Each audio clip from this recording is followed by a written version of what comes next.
అందరికీ నమస్కారం. ఈరోజు ఒక మంచి ఈవినింగ్ స్నాక్ తయారు చేయబోతున్నాం. మనం పావ్ బాజీ చేసుకోబోతున్నామండి. సో బటర్ అనేది మెయిన్ ఇంగ్రీడియంట్ కాబట్టి అది మనం ముందుగా రెడీ చేసుకుంటున్నాం. ఈ బటర్లో మనం పావ్ బాజీకి కావాల్సిన వెజిటేబుల్స్ అన్నీ యాడ్ చేసుకోవాలి. వెజిటేబుల్స్ నేను వేయచ్చా? ఓకే. ఇందులో చూపిస్తున్న ఇంగ్రీడియంట్స్ తీసుకోవాలి. ఫస్ట్ మనం పొటాటోస్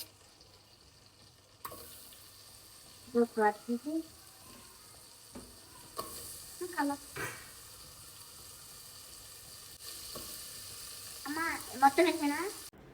ఇలా మనం వెజిటేబుల్స్ అన్నీ బటర్లో వేసేసుకుందాం. వేసేసుకున్న తర్వాత కొంతసేపు అలా కలుపుతూ కొంచెం రోస్ట్ అవ్వనిద్దాం. ఇప్పుడు చిటికెడు పసుపు ఇంకా రుచికి సరిపడా ఉప్పు వేసుకుందాం.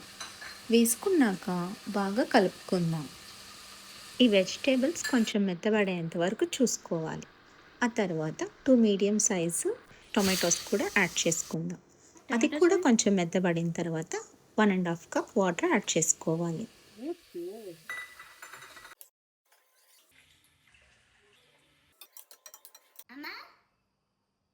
చెప్పమ్మా.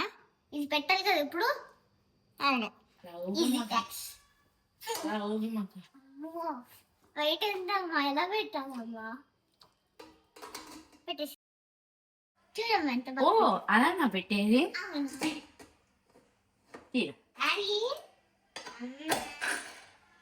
ఎన్ని విజిల్స్ రావాలి దియా తెలుసా?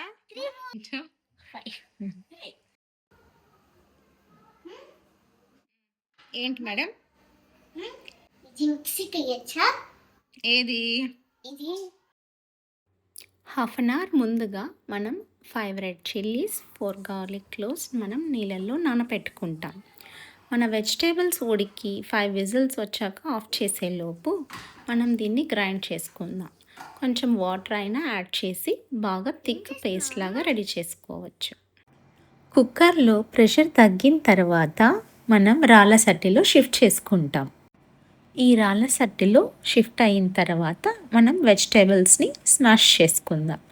ఈ రాళ్ళ సట్టి యూస్ చేయడం వల్ల మనకు కొంచెం టేస్ట్ అనేది ఎన్హాన్స్ అవుతుంది. మా సైడ్ ఇలా రాళ్ళ సట్టిని ఎక్కువ యూస్ చేస్తాం. పప్పు లాంటివి స్మాష్ చేసుకోవాలి అన్నప్పుడు ఇలా రాళ్ళ సట్టిలో షిఫ్ట్ చేసుకొని ఇలా చేస్తే కొంచెం టేస్ట్ ఇంకా బాగుంటుంది. కుక్కర్లో డైరెక్ట్గా ఎనుకో బదులు ఇలా చేస్తాం.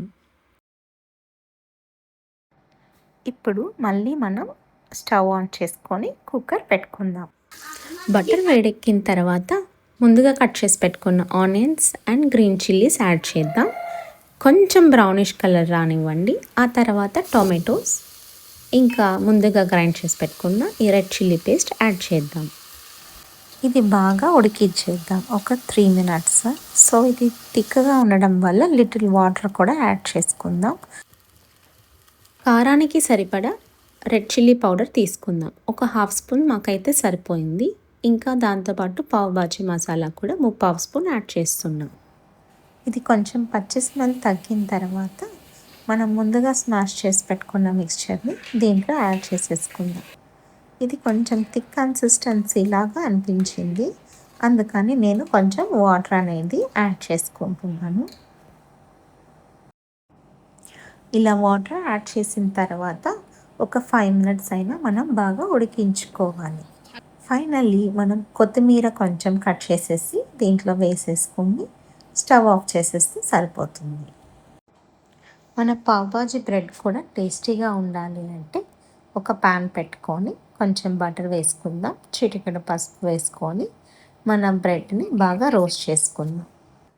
ఇప్పుడు మనం తినబోతున్నాం. తినే ముందు ఇలా ఆనియన్స్ చిన్నదిగా కట్ చేసుకొని ఇలా సర్వ్ చేసుకుంటే చాలా బాగుంటుంది.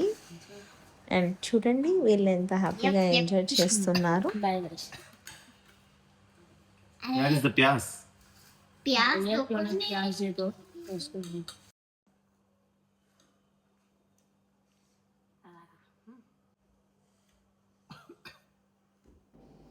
సో మీరు కూడా ఇంట్లో ట్రై చేయండి, చాలా బాగా వచ్చింది. కిడ్స్ ఉంటే ఇలా కొంచెం వాళ్ళ హెల్ప్ తీసుకోండి. సమ్మర్ హాలిడేసే కదా, మీకు కూడా కొంచెం ఎఫర్ట్లెస్గా ఉండొచ్చు. Thanks for watching. మళ్ళీ నెక్స్ట్ వీడియోలో కలుద్దాం. ఉంటాను, బాయ్. సూపర్ అమ్మా, సూపర్ అంటే సూపర్, అసలు ఇంత బాగా సూపర్ అమ్మా.